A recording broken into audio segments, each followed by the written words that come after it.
Welcome to the Spurs 9501 podcast. From Kane to the Lane, the final say on all things Tottenham.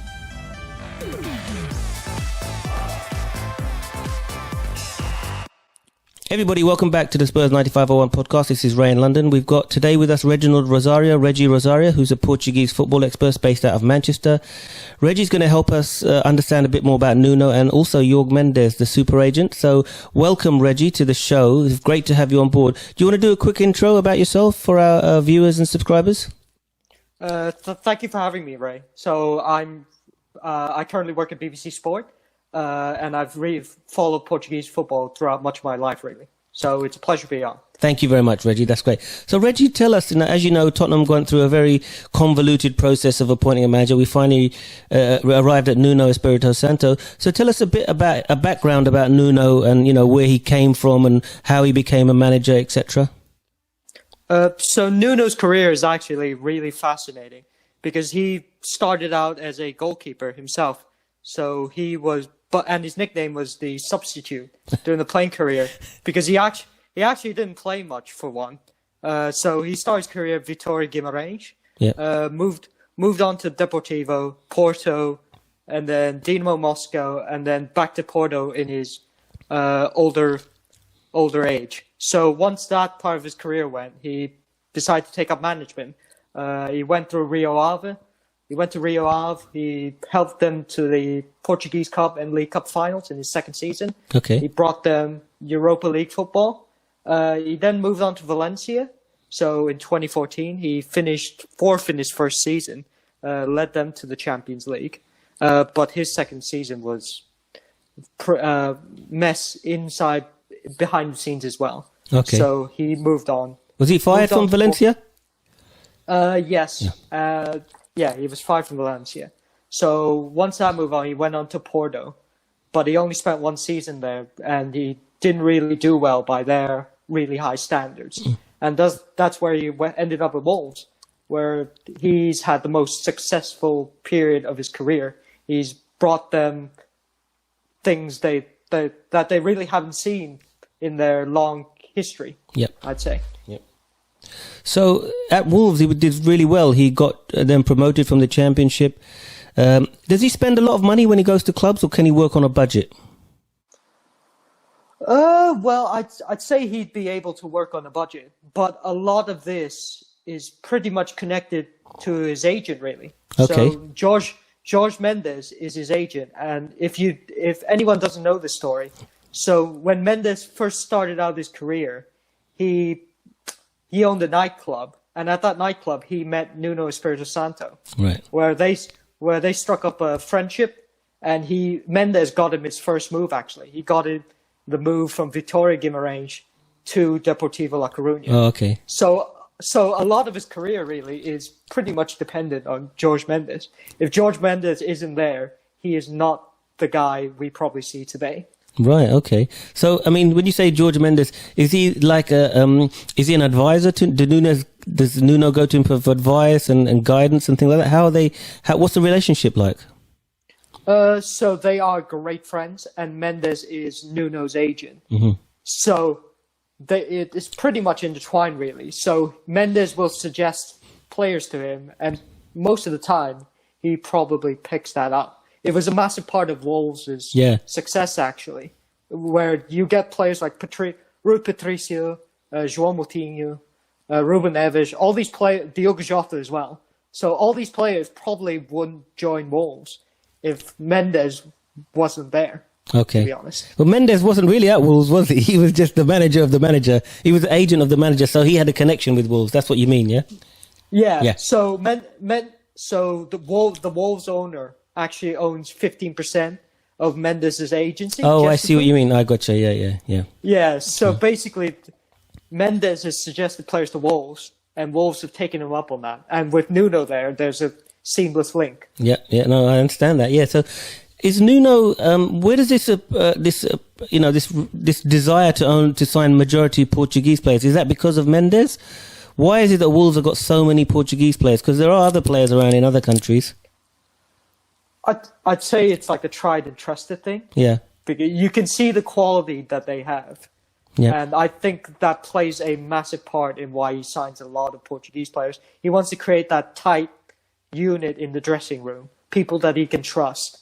And that is probably a key component of why that has worked so well at Wolves. So, in terms of some of the great buys he's done, like Ruben Neves, Pedro Neto, João Moutinho, all these guys are great players. But what about João Felix? It's a bit of 30 million. Did they pay for him? He hasn't really shone that much now, has he? It's not João Felix. What's the guy who they signed? The young guy Fabio Silva. Fabio Silva. My apologies, not João Felix. Yeah. So he hasn't really shined, has he? I'd say that was I think that was a gamble from Wolves' part. Okay. Because they saw his potential.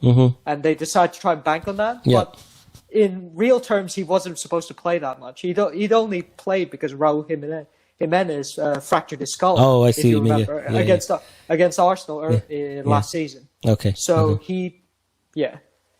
So now that Nuno is in there, let me ask you a question. How did it come? Because Tottenham went through this really big process of getting a manager, Pulli Conti, and then Gattuso and Nagelsmann and God knows who.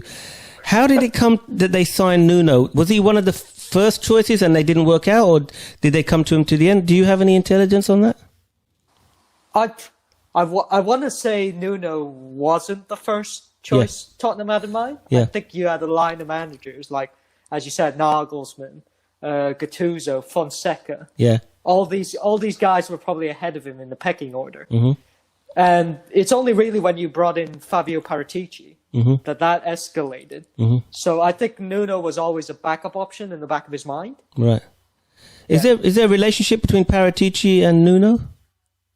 I don't think there's a relationship to speak of, but there is a relationship between Paratici and Mendes. Oh, okay. Because Paratici at Juve brought in, I think, Joao Cancelo. Yep. And as well as Ronaldo. Yep. So Paratici was director of football at Juve when Ronaldo came over. So that's the main link there. Mm. So the main link now is Jorge Mendes, because Nuno knows him and Paratici knows him. He looks like he's going to be quite an influential guy at Tottenham now then.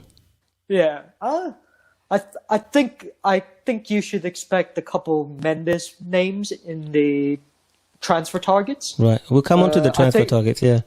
Yeah, I think Guedes is one of those who's been linked with Tottenham. Yeah. So, tell me about Nuno and his style of play, and how do you think he's going to set up? We've heard that he likes a back three, and then, and he had a back three at Wolves, very, very successful. Went to a back four, didn't work out for him. So, give us some insight into the way he likes to play. I think he likes a very compact unit. He likes to play solid defense first based football. Oh, so he's defensive based, yeah. Yeah, a little. He's taken bits and pieces there from Jose, actually, who was his manager at Porto back in the day. Yeah. So he would have learned a lot of him. So that back three was basically the spine of Wolves' play, how they played. So Matt Doherty as well. I think he'll do really well under Nuno. Yep. If he goes to a back three. Yep.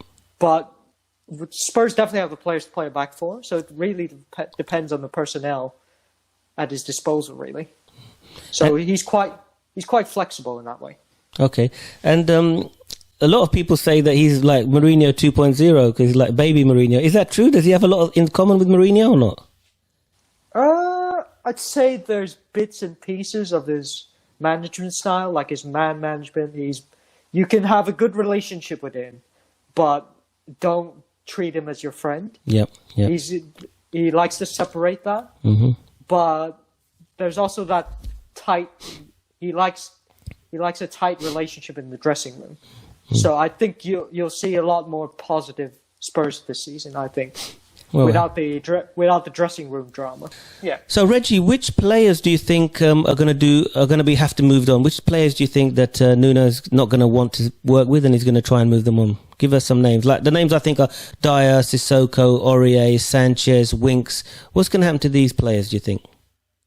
I actually think Dyer might actually play a massive role because he's versatile. And he speaks Portuguese, so Nuno will be able to get those little specific instructions across. Yep. I think Aurier might be out out the door. Yeah. I think Doherty's going to see a lot more match action this season. Yep. I think Sissoko will go. Winks, if you can salvage him, because I actually think Winks is a decent player. Mm-hmm. He's got that technical ability that Nuno likes in a player. Mm-hmm. So I think he might stay. Sanchez, I think might get another chance just because he's quick. He's quick, even though he has a clanger in him. You can that pace will be crucial. And there's rumours that we're going to start signing this Japanese player, Tomiyasu. Do you think Nuno would have had any input into that, or is it something that Paratici's just doing? Would Paratici sign players? Would he check with Nuno first, or does he just go ahead and do it? I think Nuno's quite hands-off in terms of recruitment. Mm-hmm. He sometimes He likes delegating tasks, so transfers might be the remit of Paratici. So Paratici likes the continental style. Yep. So you have a director of football and a head coach. So Tomiyasu is probably a signing that Paratici has in mind because from an Italian background, Tomiyasu plays for, I think, Bologna. Yeah, he plays for Bologna, so that would be a Paratici move. So what if Paratici signs players, Nuno is just happy to bring them in and work with them, not without even looking at them? I think he'll have a final say, but a lot of the time, I think he will agree with that. Okay, so I think if we went back to Wolves, which players do you think that we could possibly get from Wolves coming to Tottenham, add value to Tottenham? I think Neto would have been a great signing, but of course he's injured now, so he'll only be back second half of the season. I think someone like Neves, Neves would add a lot to that. He's got passing ability, and he's quite solid defensively. So I think he would be a good addition. Otherwise, there's not really a lot. Patricio's on the older side. He's going to Roma, isn't he, Patricio? And apparently he's going after Roma to join Jose. So, I think that's out the window. What about Daniel Podence? I don't think Podence is of that level, to say. I think he's just too inconsistent at the moment. Yeah, sure. Yeah. Okay, excellent. So, in terms of Jorge Mendes, what other players on his books do you think potentially Tottenham could go out and sign? Because Mendes is working with Nuno and Tottenham. What other Mendes players could we potentially get? I think someone like Guedes would be attainable. So the Valencia winger. Okay. I think he's been linked with Spurs. I think he would add something on the flanks. Mm-hmm. He's a bit inconsistent though. That is his main drawback. Yep. But he's got the technical ability and the quickness to flourish in the Premier League. Someone like that, really. And if Harry Kane is moving on and not going to be at Tottenham, does Mendes have any superstar striker, clients that we could potentially go after? I mean, his only superstar, I think, Ronaldo. striker is probably Ronaldo. Yeah, so we're not going to Ronaldo. So unfortunately, I think strikers are off the books as far as Mendes clients go. So just sort of wrapping it up now, Reggie, what do you think is going to be? Give us your summary of what you think the season's going to be like for Nuno. How do you think he's going to do? Do you think Tottenham can get top 4? What would be success? Just give us your thoughts on that. Well, I think success for Spurs would probably be, I think a top 6 place. I think you'll struggle to make the top 4 with that squad. Yep. I think you have to keep Kane to have any chance. But I think Nuno will surprise a lot of people. Okay. In the way of management, he'll bring everyone together, as opposed to Jose, where it's just a complete mess in terms of the feedback between fans and the club. It's just two different directions. Yep. Whereas Nuno will try everything in his power to unite the club, unite everything in a single direction, and build from there. So I think this season will probably be a stepping stone season. So just a building block for next season. Yep. If it doesn't work, of course, it probably, he won't last. It might be a long season. And in terms of Nuno, is he like a company man? So he'll just toe the line, whatever. Is he afraid to speak up against things like Daniel Levy? If he's not happy with something, will he say it publicly, or will he just keep it to himself? I think he'll keep conflicts in-house. Yep. I think he's the type of guy that values relationships. Yep. So I think he would like to keep everything in-house. If he has to force it, he'll force it. But most of the time, it will be just in-house. We deal with it amongst ourselves. Yep. And what if a player gets on the bad side of Nuno? Is he one of these guys that will just, you won't pick him and he won't even be on the bench, he'll just be ostracised? If you get on the wrong side of Nuno and upset him and stuff, people he doesn't get on with? I think he still keeps them in the team, of course. But like his players don't really question him. I'd say he's a very disciplinarian type of manager. Yeah. So he likes to keep everything in order, and team unity is the most important thing. And do you think he can win anything, like a cup or like the League Cup or the Europa Conference League? Do you think he can actually win anything next season? I think the Conference League is definitely something Spurs have to go for. I think like Spurs fans might deride it as like, oh, it's a Mickey Mouse trophy, but it's a European trophy at the end of the day. You have to go for it. Spurs are probably one of the best teams in the competition. Yep. So if Spurs didn't go for it, it'd probably be a loss. Yep. And Pochettino previously didn't give a lot of importance to like the FA Cup or the League Cup. We used to play second teams, etc. Do you think Nuno will do that, or will Nuno try and win put a strong team out for every type of competition? I think to some extent he'll try and focus on the league. Yeah. But if that's a lost cause from early on, I think he'll pivot towards the cup competitions. Okay. Because at the end of the day, silverware is important. Yep. Okay, Reggie. Well, listen, that's been great. It's been really great talking to you. I really appreciate your insights. And maybe during the season, you can come on again and give us your thoughts about how it's going and what you're hearing, etc., from Portugal about Nuno, etc. Would that be okay? Yeah, that definitely. Okay. I'm happy to be back. Thanks very much, Reggie. Thanks for your time. And this is Ray. Remember to like, comment, and subscribe the video. Give us your comments for Reggie. And hopefully he'll be back in the future to answer more questions and give you more insight. Thanks, Reggie. Thank you. You've been listening to the Spurs 9501 podcast. Stay in touch, continue the debate, and let us know what you want to discuss by finding us on YouTube. Tune in after the next match day for more insight. Thanks for listening.